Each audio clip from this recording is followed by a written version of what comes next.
Welcome to STEM NOLA. My name is Dr. Calvin Mackey, and I'm happy to have you all tuning in. As a little background, we founded STEM NOLA 7 years ago to expose and inspire and engage communities in science, technology, engineering, and mathematics. In the last 7 years, we've engaged over 50,000 K-12 students, over 12,000 families, and over 1,500 college students and STEM professionals. One thing that I'm proud to say is that we've put over $1 million in the hands of college students over the last 7 years serving as college interns with STEM NOLA, going out and engaging the community. So thank you for tuning in. Parents, thank you for believing in STEM NOLA and trusting us with your most prized possession, your child, your scholar. STEM NOLA believe that either we're training ourselves from the neck up or the neck down. In the 21st century, our children will only have one or three options. Either they're gonna take something, break something, and/or make something. And if we don't give them the skills and education to make something, like make a living, make a life, make a difference, it only leaves them with the two options that we see on the news every night, and that's to take and break. I don't want that for my two children, and I know you don't want that for yours, and that's why we're here today to expose our children to the possibilities of the 21st century. This is my friend. This is Alpha. Alpha is a humanoid. A humanoid is a robot that tries to act like a human. This humanoid has 9 servos and can do pretty much anything physically that a human can do. This is our competitor in the 21st century. Alpha can actually do push-ups.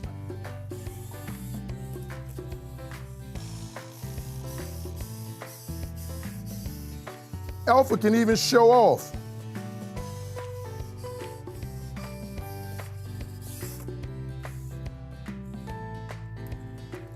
And Alpha can even dance.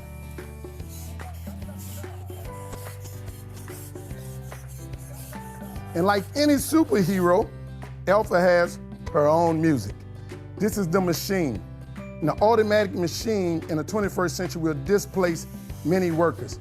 In the aftermath of COVID, you have to believe that there are many companies out there saying never again will we allow a pandemic or something that happened in nature shut us down. So COVID has exacerbated the possibilities of machines displacing people. If you're competing against Alpha, you will not win. The only way we defeat Alpha is by developing our heart and developing our head, training ourselves from the neck up such that we can control the robots so that the robots will not control us. That's why we're here. That's why STEM NOLA exists. That's why your parents want to make sure that you all participate in events like this so you can know the possibilities of the 21st century. Again, I'm Dr. Calvin Mackey, and I want to say thank you for tuning in. Now let's get busy innovating, creating, and making with STEM NOLA. Thank you.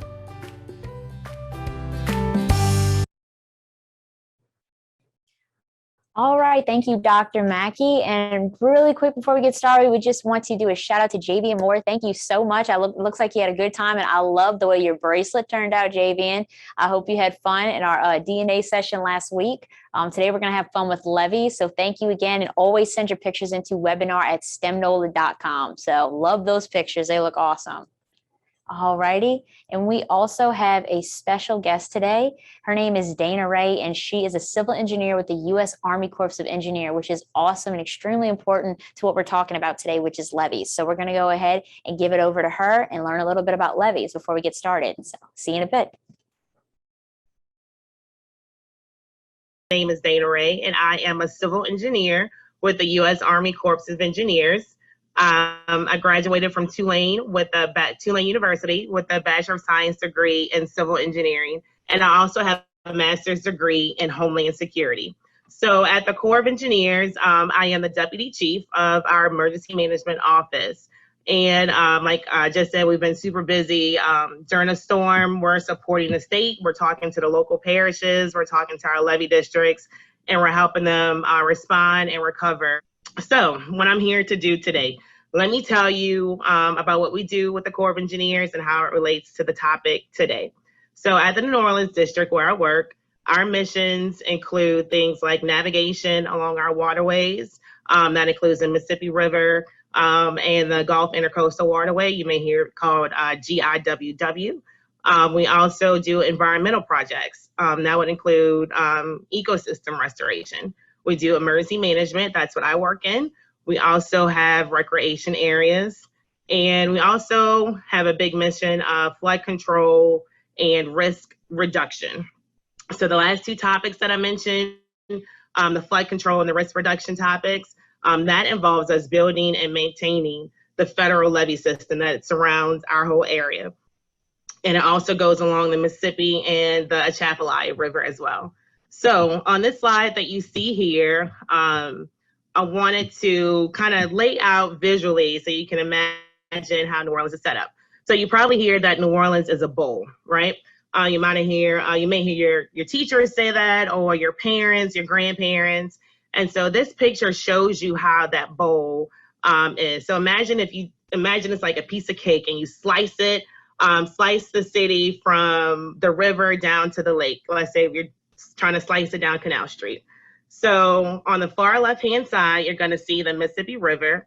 And all the way to the right, you're going to see Lake Pontchartrain. And that's, you can see Canal Street at Mississippi River to Lakefront at UNO.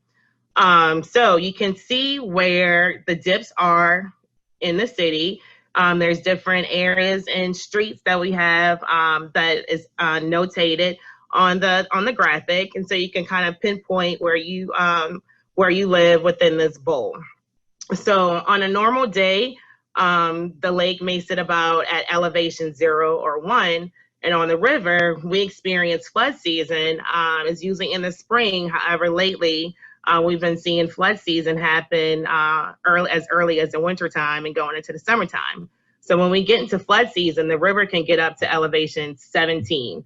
So if you match up those markers, if you see where elevation 17 is on the left-hand side, you'll see that if that gray, like little rectangle stick sticking up that represents the flood walls and the levees, that the city would be flooded. And then on the right-hand side, when we have a hurricane coming in, we tend to have surge. You might have been hearing on the news about what the surge is going to be coming into the city. And so if we didn't have the levees on the lakefront side, then you would have surge that would inundate or flood the city of New Orleans because we are shaped with a bowl. So that just shows you how intricate and how important the levee systems within the city and our greater area, we go into other parishes, is to your everyday livelihood. Without those levees, the city of New Orleans would not exist today. So if we go to the next slide, I wanted to stick this one in here. I know it's kind of small, but on here, this kind of shows you how we're protected, or really, we like to say how we reduce the risk, because there's still always a risk when you're living in a city below sea level. However, with the Corps of Engineers, us building a risk reduction system, that lessens your chances of getting inundated. So the green areas, the lines that are highlighted in green, and then the yellow areas, that shows you our risk reduction system. And so the purple areas, that's going to be the levees along the Mississippi River system. And so it's a very intricate system. The entire system includes levees, it includes flood walls, gates, valves, and also pump stations. During some events, the entire system is closed. So essentially, it's almost like a whole wall or fortress that surrounds where you live. And that's to try to keep all the water out, water that may come in from surge, coming in from the lake, or water that's coming in from the Gulf, or also water that may be coming in from the river.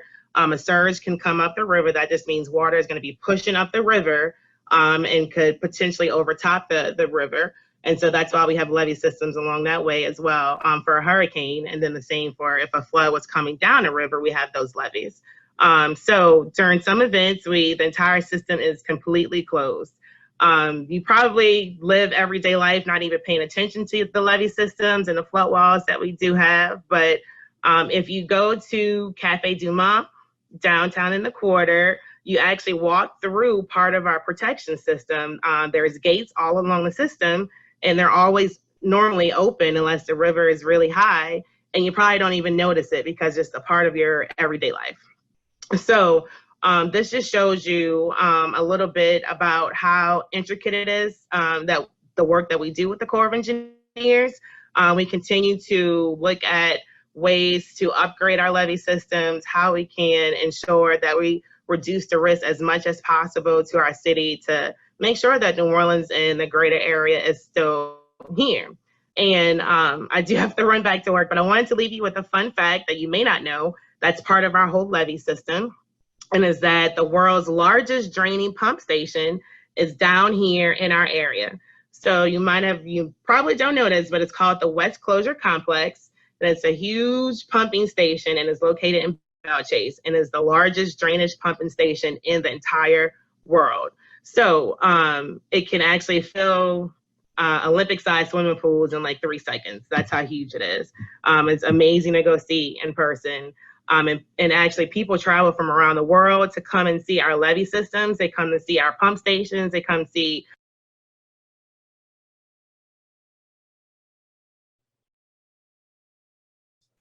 All righty. Well, that was awesome. Thank you so much again, Dana Ray. That was great information. And it was something that I did not even realize that we had here in our New Orleans area. So that's pretty cool.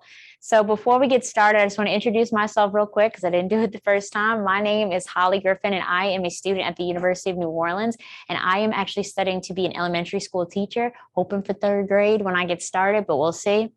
So I'm excited. So I know today we are talking about levees, which is a really pertinent topic and important topic to what's going on kind of right now. Within this past month, we've had, a lot of things going on. We had Hurricane Ida, and that kind of put our levee system to the test, and something that is a big thing that we have here in New Orleans. So that's kind of what we're talking about today is our levees. And we have quite a few things we're going to discuss, but one big activity that kind of incorporates all the ideas we want to get across. So let's go ahead and go over our agenda real quick, and then we'll dive right into what we're going to do. So we have our vocabulary terms we're going to go over. We have objectives that we're going to go over. We have our activity questions, which are those questions that's going to test your knowledge on everything that we're doing on those vocabulary terms. And we're going to apply that to the experiment and see if you can remember how to do it. And then we are going to actually do our making the floodplain activity. And then we're going to come back to those questions and see if you know the answers to them. All right. So let's go ahead and get started with what we're going to do. So we have our vocabulary terms, and these are some that maybe you've heard before, maybe you haven't heard before, considering, that we live in New Orleans and some call it a fishbowl. We have many levee systems in this area. So we have a floodplain, storm surge, levee, and floodgates. Those are 4 terms. So what we want to go over first is floodplain, which is generally it's a flat area of land next to a river or a stream in which experiences flooding during periods of heavy rainfall. As you can kind of see in that picture, it's something where you get a lot of floods, and it's easy because that soil, that ground is so saturated, it's so wet. And when it rains, there's no room. That soil can't absorb anything. So the water just rises and rises and rises, and it looks like little ponds everywhere. Then we have storm surge, which is a term I know you've probably heard a lot. I heard it almost every 15 minutes during our evacuation period with storm surge. And that's the rise in water level of above the normal tide. And it's a result from a storm, and it doesn't even include the waves. So that's something that happens like when we have a hurricane, we get something called a storm surge, and where the water tends to go out and it rises above. So we get 6 foot, 7 feet of storm surge. And I know some people experience like 15 feet. It's insane. It's really something. And then we have levees, which is something I think we're all familiar with. It's a structure to prevent the overflow of water. We have that on the West Bank, on the East Bank in New Orleans, and you can see it. People go walk by them, walk on top of them all the time. So we have tons of levees, as you saw in those pictures too. And then we have floodgates. They're adjustable gates used to control the flow of water and kind of create a barrier for the flood. And they create it in reservoirs, rivers, streams, or levee systems, which is what we have down here. So those are our vocabulary terms. Again, floodplain, storm surge, levee, and floodgate. Get that in your head because we're going to test you on it later. Speaking of which, we'll come to those questions soon. But we have our objectives, which is kind of our goal, our reason for being here today. And that is you're going to understand the meaning of the terms floodplain, of storm surge, levee, floodgates, and then apply them to our project today. So we're going to use those terms in what we're doing today.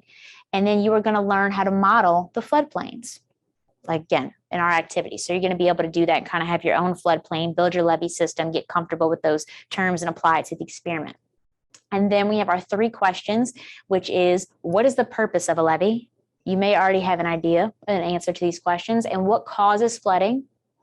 And where is a floodplain generally? So remember, we just discussed it, but again, you're going to be able to see that being applied into this experiment. So I think that we can go ahead and get started with our activity, which is modeling the floodplains. All right, here we go. So we got quite a few supplies, quite a few materials that we're going to be using today, different things. So I'm going to go ahead and give you time to get prepared for everything that we are going to do, get all your materials ready. And you see that list right there. I'm going to go ahead and discuss that, name it real quick, and then I'm going to discuss the science behind what we're doing.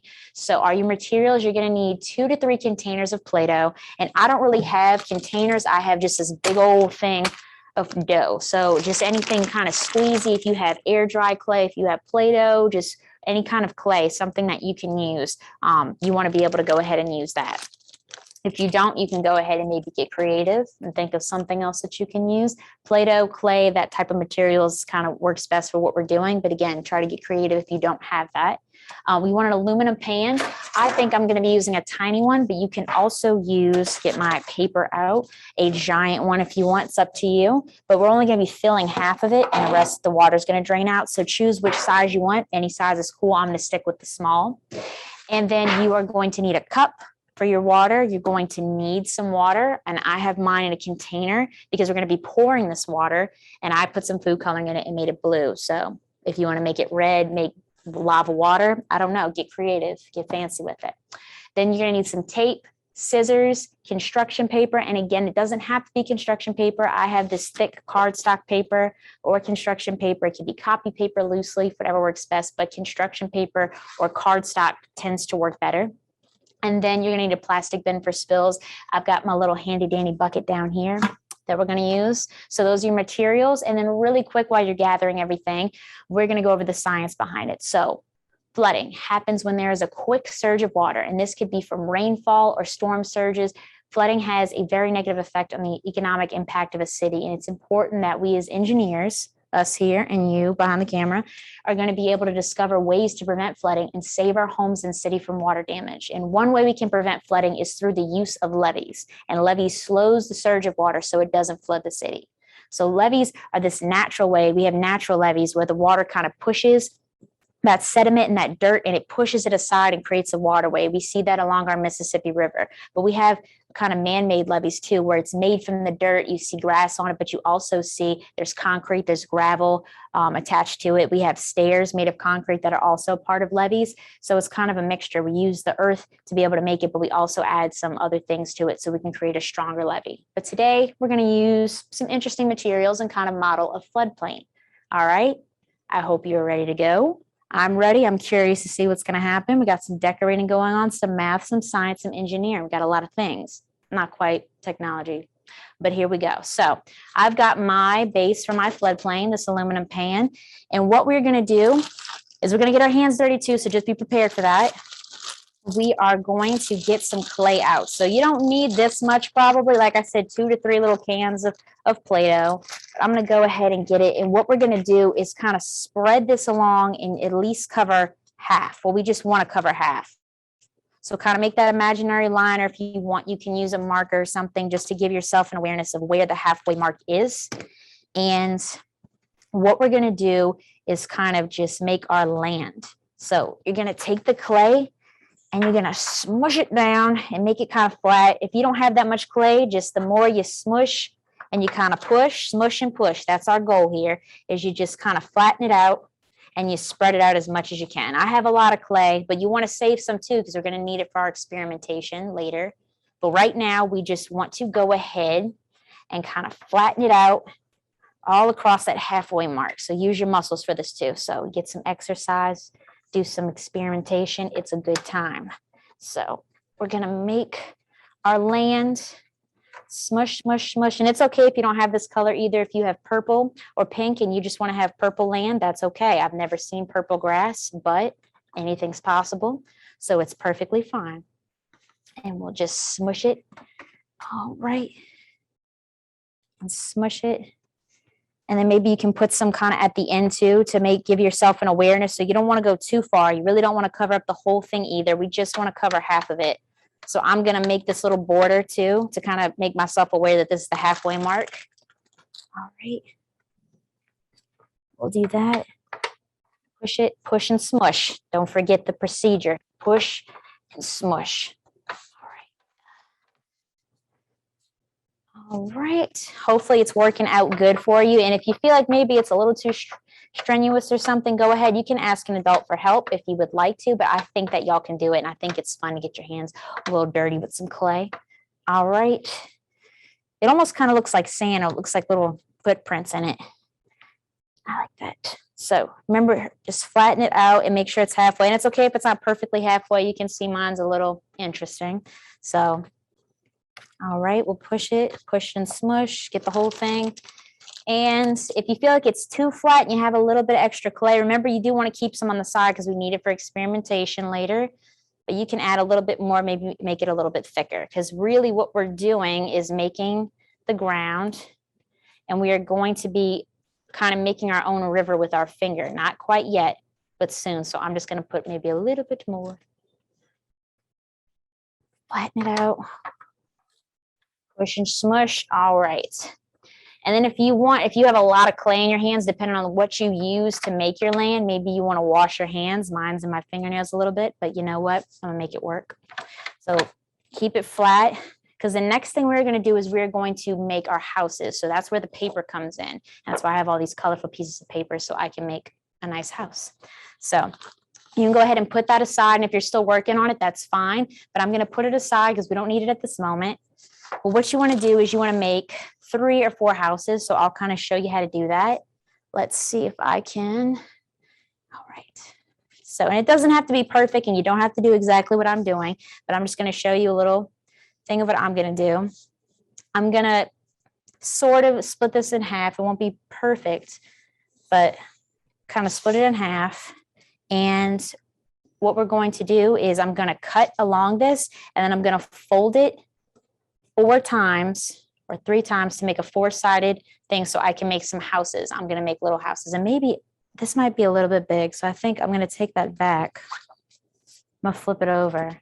I'll make it a little bit smaller because this isn't a giant pan. Depending on the pan that you have, if you're using this large pan, you can maybe make some larger houses, but I'm going to make some little tinier houses. All right. And we're going to, like I said, make our little floodplain area. So this is going to be kind of like a little town, maybe a neighborhood that's close to a body of water. And that is definitely a thing that happens. We have houses that are like really close in the French Quarter, right there by the Mississippi River, but we have a nice levee system, so they're kind of protected. But that is what we're doing, is we're making some houses, and they can be different sizes, different shapes if you want, but just kind of keeping it simple for right now. See what works. And I have maybe almost 4 houses, but we'll see. All right, so I'm going to go ahead and cut them out, and I'll show you what I mean by folding it, but don't worry about that part yet. I'm just going to go ahead and cut them.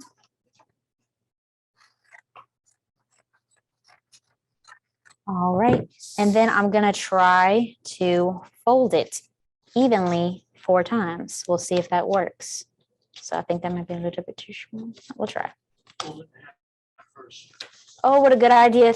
Thank you so much. If I fold it in half first, what a great technique. I said we'd be using math, and look at me, not using it to the best of my ability. So if I fold it in half and then I fold it again, I get 4 even pieces. That is brilliant. A fourth plus a fourth is a half. 2 halves make a whole. Voila. Look at that. We did our math for the day, so we can take a break. Now I have my little 4 pieces. And when I have that, kind of make those edges prominent by folding them like back and forth. You really want to take the shape of your house, so fold it. Oh my gosh, it's a giant house. I don't want that. Oh my gosh. Well, what I'm going to do now, if your house is giant like mine, you can go ahead and just give it a cut. Maybe I should have just cut it. So now I'm going to refold it in half because that was way bigger than I could have ever hoped for. All right, I think that'll be maybe a little bit bigger. I mean, a little bit better. So, all right. And again, fold. You can use a new sheet of paper if you would like, or go ahead and cut the pieces you kind of pre-did. But let's see. So that is way better. I have a tall giant home.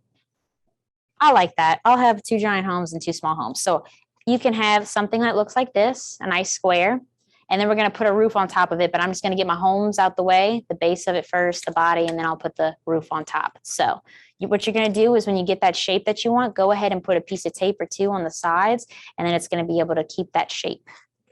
All right. And if you want to too, and you have the time to do it, you can go ahead and put some little windows on it, maybe a doorway. Add some plants, add some gnomes on the outside, get creative with it. All right.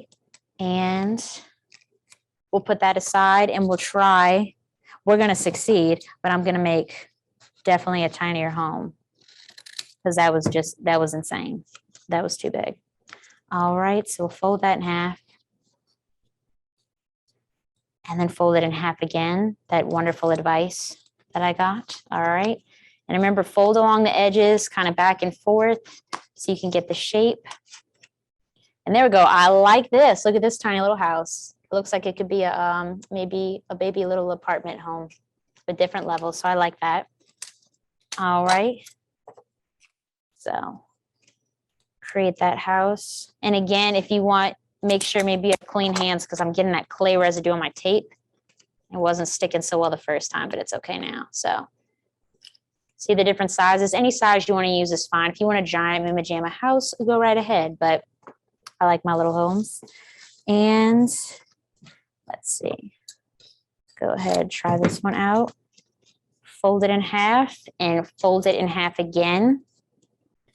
And it will work great. All right.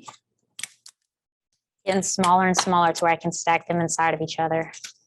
All right.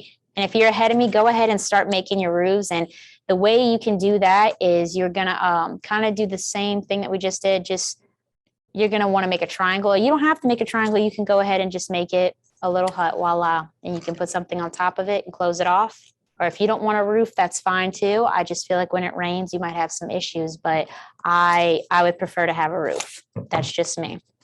But we will go ahead. All righty. And now I have my little baby homes and a giant home. So I think that's good. And now I'm going to go ahead and try to make a roof and we'll see how successful this will be. I think it'll be good. All right. So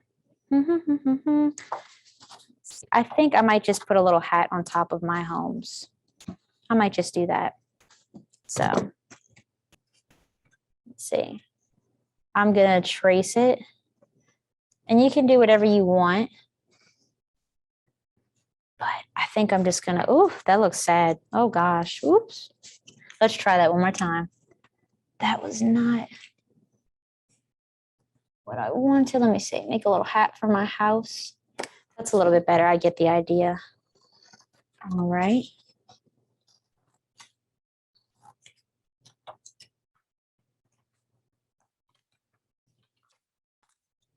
Too small. Voila, a little baby hat for my home. It looks like a hut home, but I like it. All right, and then you can put it however you want. And again, you can kind of also, you know, make several squares and then just put one at the side and put another like I just did. So you make two squares that are similar sizes. And then you can kind of put them on the side, making that triangular roof. So I think that's kind of cute too. Maybe I'll do that. And how you can do that, just make sure that you have two squares, make sure they're the same size, and then you want to kind of pivot them. You want to create that little V shape, but make sure that it's going to be able to fit on top of your house. So not too wide and not too close together. But see, I can always adjust it. So I put it on top and then I've got my little baby roof. I like it. So I'm going to tape that on the sides. And then for the other ones, I think I'm just going to give them a little hat. We'll see when we get there. Alrighty. So, okay. I'm glad that we did this option. I like this. It's a cute, it almost, I don't know, looks like a little milk cart maybe. I don't know. I like it. Okay. So go ahead and make some more roofs. I'll just get the outline. And does anybody know what it's called for my people? Maybe you have heard this or maybe you haven't. But if I'm outlining the sides of this, just the sides of this shape, what is that called? This is called the, if I add these sides together, this is the perimeter of the shape. Just a little refresher course. We'll leave math alone. I know I said I was going to leave it alone, so we'll just leave it alone. All righty. And I'll make my little hat for this home. Make my giant hat for this home. All right. And I'm curious to see y'all's roofs and what your houses look like too. So that's definitely why we ask y'all to take pictures and to send them again to webinar@stemnola.com, because we definitely want to see what it looks like, because this is a fun little experiment and you can definitely put your own twist on it, your own spin. It doesn't have to look exactly like mine at all. And we love that when you make it kind of your own thing. So you can definitely get creative with this however you want and make your own floodplain. So I'd be curious to see. And then you can decorate your houses, like I said, too, by putting little windows on them, little trees, maybe a puppy outside, who knows? All righty, and I'm on my last hat. I gotta have to tape them on, and then we'll make our little town area, our floodplain zone. All righty. Oh, that hat's a little too tiny. So make it a wee bit bigger. There we go. All right. So,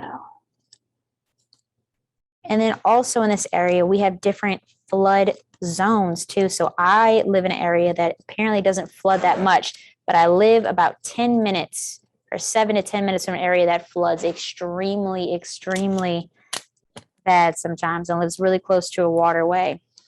So it's interesting that we live in like different areas. And I, again, like I said, I live in a place that doesn't flood that easy, but just 10 minutes down the road, I need to make my square a little bit bigger. It floods extremely bad sometimes because it's right on the bayou. Yes. All right. Okay.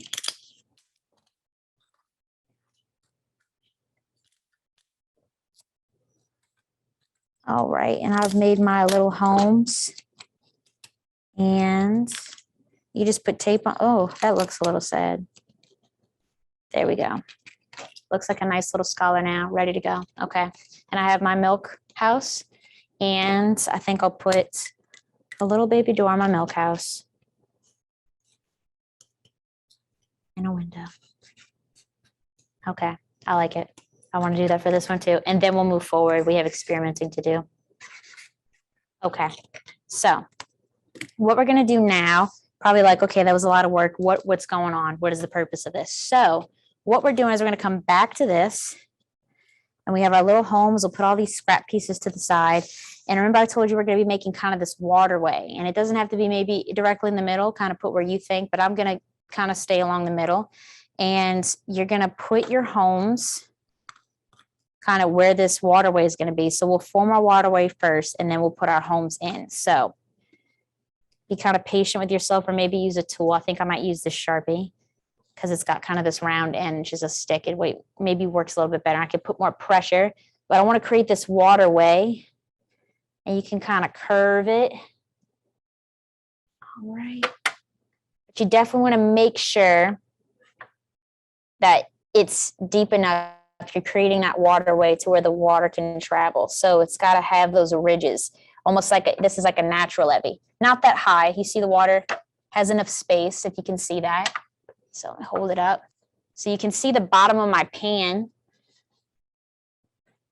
And you want to make sure, like, we're going to pretend like this is a bigger body of water, and you want that water to be able to go and flow into it. So create that. Push it through. I can see the bottom of my pan. And again, you can get kind of creative. Maybe start here, work your way down this way, whoa, and go down here. Do what you feel is best. I just created a simple little waterway, and this is going to be my bigger body of water that the water is going to kind of flow into. So that's going to be my river. And this is natural levee. And now I'm going to find where I want to put my home. So you're going to kind of dig them in to your earth, push them in where you think is best. I wish I would have put a doorway in all of them. I feel like that looks cute. My little milk home. All right. So, but we kind of want them close actually to the river. So I might move this up a little bit because it's not super close, but this is kind of close. So close to the river, because sometimes we have homes like that. They live really close to a body of water, and this is a river. So we have our floodplain now. So give it a little shake, give it a little whirl, give it a little tilt. Woohoo, okay, my house is stay, so that is good. Move this out the way. So we've designed our little floodplain area, and now we're gonna bring our water into play. So get that ready. I put mine in a container that can easily pour, because I really am gonna pour it into a cup. So you can just use the sink if you want, and it doesn't have to be a different color. I just made it for effect. I'm gonna put that aside for a second, but you are going to want to put your floodplain on an inclination, basically at a slope. So what that means is, if you can see it, this is flat, right? So I want to incline it, meaning I want it to go up. So maybe making it a 45-degree angle, like this is the floor or this is the base. It's right on top. And then I'm gonna push it up. Well, let me see. So it's flat. And then I'm gonna elevate it so it's got a slope. So like if I were to roll a ball down this, it would go super, super fast. You don't want it to be crazy high, like, oh my gosh, that's just insane. No, we want it to just be, all right, flat, incline it a bit. Give it a nice tilt so that that water can go down it. All right, does that make sense? Ready to move forward? All right, so I'm using my box as an incline plane for me. And if it doesn't hold, just hold on to it, because mine's gonna fall right off. So I'm gonna have to hold on to, be very careful. But before I do that, I need to get my water ready.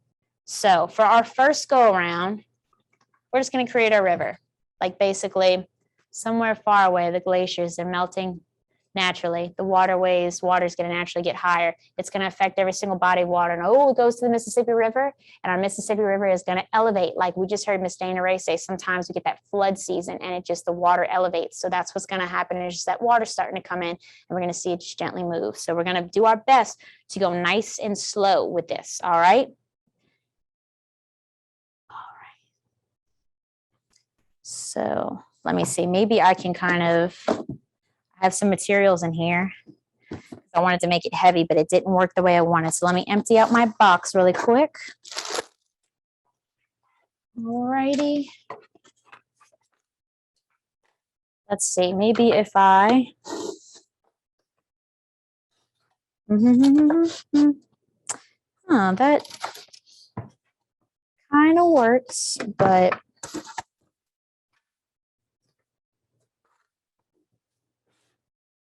I don't think it works the way that I wanted it to. But it's okay. I'm just gonna,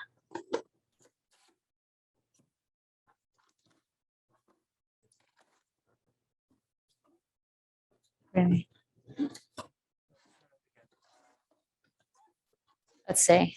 Let's see, we're trying something here. We're trying. So what? Let's see, let's see, let's see. Then you can put it on your incline right there. Prop it up. I'm trying something, guys. So this is part of my experimentation process, is to, I should have tested it out, but I didn't think about it being so heavy. So that is something part of this experiment. Sometimes we didn't take account into certain variables or different things. But let's see.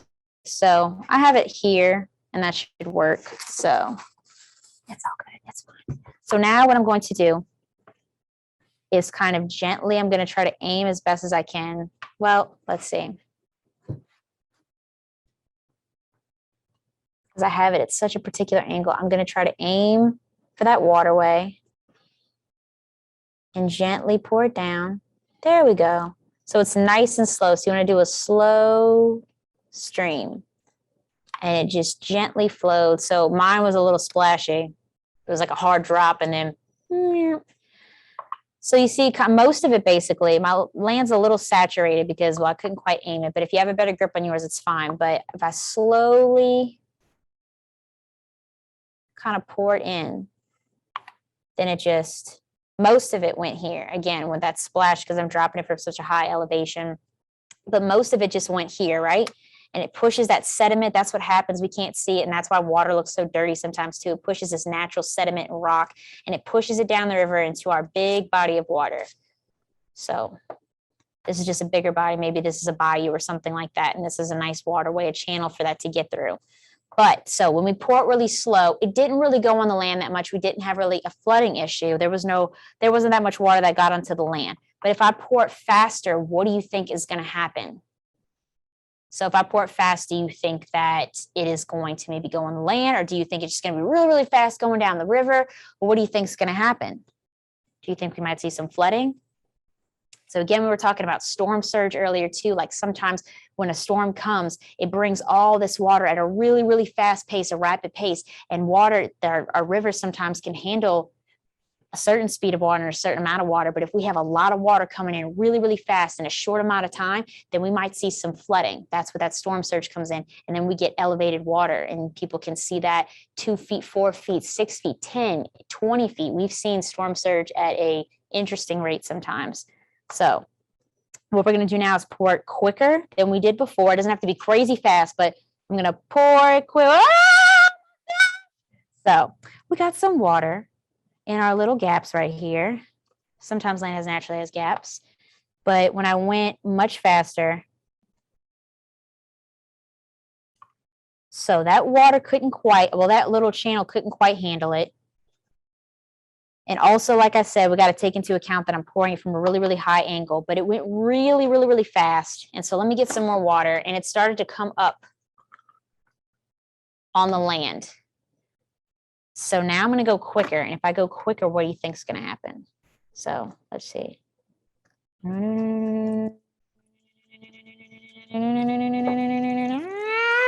Okay. So again, most of it kind of splashed right here a little bit too, but we saw that it was moving quicker. And the idea really is that when that water starts to come in quick, so maybe look, if I do it, no, I think it'll flood. But when that water comes in really, really quick, this little levee system that we had, this natural man-made levee, it can't hold it all, and it'll start to come up on the land, and then our houses will be affected. So I have some nice cardstock. I built my house out of really good. I didn't build it out of straw. I didn't build it out of anything else. I built it out of brick, sort of, cardstock. And so it was able to withhold, and it didn't really get that damp. But if I had loose leaf paper or something, those houses probably would have started to crumble and wilt away and not be that great. So that water starts to come in really, really fast. And then that storm surge can bring in the water at a high, high level. It can affect those homes. So let me see if I can do it again.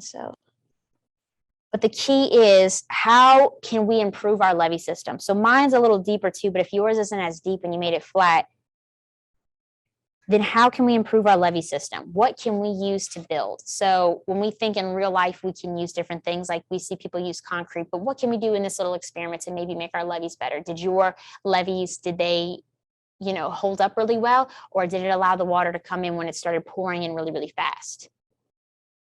So what materials do you think that we could use? So we have to think, what kind of absorbs water? We want something to absorb water. So maybe we could use cotton balls, or oatmeal actually absorbs it really, really well. Because, oatmeal, we have to put water in it so that it can get that nice creamy texture. What else do you think that we could use? Maybe we could use like aluminum foil that kind of acts as a barrier. So we can use things that absorb, but also use things as a barrier. So we can use maybe aluminum foil. Maybe we could stack up pencils or something. We can use different things, different materials to kind of make that strong levee. So you could even maybe use more clay and just build it up higher. So if I do that, maybe I can add a little bit more clay and see how well that will work, if it'll trap the water really well. But depending on the materials that you use, because maybe you didn't have clay and you had to get creative. So let's see. Clay. So, I'm gonna have to pour some of this out. But again, let me see. That's why I got my little bucket.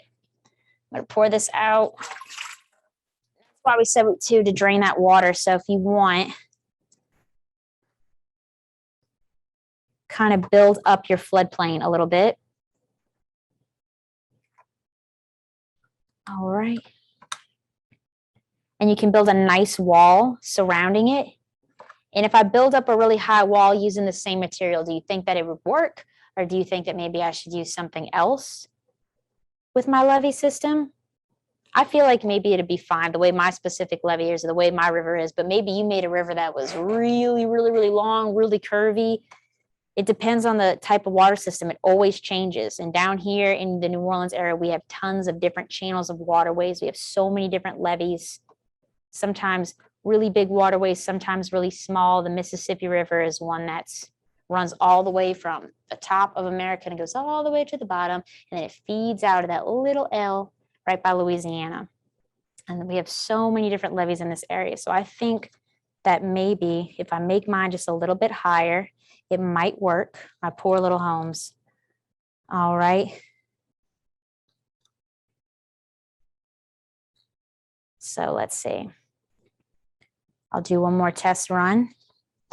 And then you can do a test run, or maybe you can just watch and see, but I'll try to slowly pour it right here. And then, yeah, that actually works way better. It's getting trapped in there. So my levee system works way, way, way, way better, especially when I pour it and aim it right. But it works way, way better when I built up the wall. So making it higher also worked. So that's something to think about. You want to make it higher. How wide do you want it to be? Maybe you want it to go far out. And also think about, are having homes really close to a waterway maybe the best place, to have a home, because we just don't know. Sometimes flooding can just happen out of nowhere.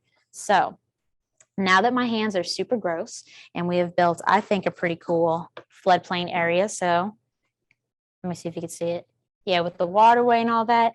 So we have our homes, we have our land, we have our water channel, and we built up our levees and had this nice blue water. And then when we built it up a bit higher, that's what made it work. And basically, so that water can come in really, really fast. But if we have it really high, maybe wide enough, it can contain that water. So I think that did a pretty good job the second time. Again, super, super messy, but it was pretty fun. So I hope that you had a fun time, and I hope that you were able to experiment and understand some certain things. So this can be a project too that you can extend later on, and maybe you can keep on building to it and see what else can work, or try it again and maybe use different materials. We've done that too with cotton balls and dirt, sand, all things like that. And it's been super fun. And then you can decorate your houses too. So, but again, we have those 3 questions that we're going to come back to and quiz you on. So keep these in mind. Remember all those vocabulary terms that we went over. So we have, again, like these 3 questions pertaining to the vocabulary terms. And here's the first one. What is the purpose of a levee? All right. What is the purpose of a levee? Does it ignite fires? Does it stop the surge of water? Does it grow trees? So for all my people at home, it's that stopping that surge of water. Remember, we talked about a storm surge. So it stops the surge of water, basically, and it protects us from that. Or like Ms. Dana Ray says, it kind of reduced the risk. Maybe not all the time protects us as we want, but it reduced the risk. So now what causes flooding? What could cause a flooding? So look at those options on the screen and really think about it. So I think that y'all can get it right. I'm pretty confident in y'all that you can do it. All right. So yeah, flooding, it's that quick surge of water. Sometimes it just happens, and sometimes it's not even quick. Sometimes we just get so much rainfall. Sometimes that it just keeps coming, doesn't stop. And then the water channel can't handle it. Those floodplains can't handle it, and it starts to flood. And so where is a floodplain generally? That's our 3rd question. So again, we just built, remember, our own little floodplain. Where is a floodplain generally? Where is it usually located? All right. So think about it. Think about what we experimented with and the materials that we used. Where is a floodplain usually located? All right. It's usually, yes, next to a river or a stream or some type of body of water, but usually a river or a stream. So that is where floodplains are usually located. So those are those terms. Again, we talked about floodplains and levees, storm surge, all things like that. Thank you so much. And don't forget, I didn't put this on the material list, guys, but maybe napkins and some soap. Maybe that is something else that you would want to use, because my hands are disgusting. So, but I hope that y'all have a fun time. I hope you had a fun time. And please, again, remember to take pictures and send them to webinar@stemnola.com, because I really would love to see how you kind of built your own houses and how you decorated that, how your floodplain worked out, if it worked really well, if it didn't work. Mine kind of in the middle. So remember, webinar@stemnola.com, and then tune in next Thursday, because we're going to be going over force and motion, a topic that we love here. So All right. Hope to see y'all next Thursday. And I hope you had a fun time and you have a good week and a nice weekend because we have some fall weather. So thank y'all so much and have a good weekend.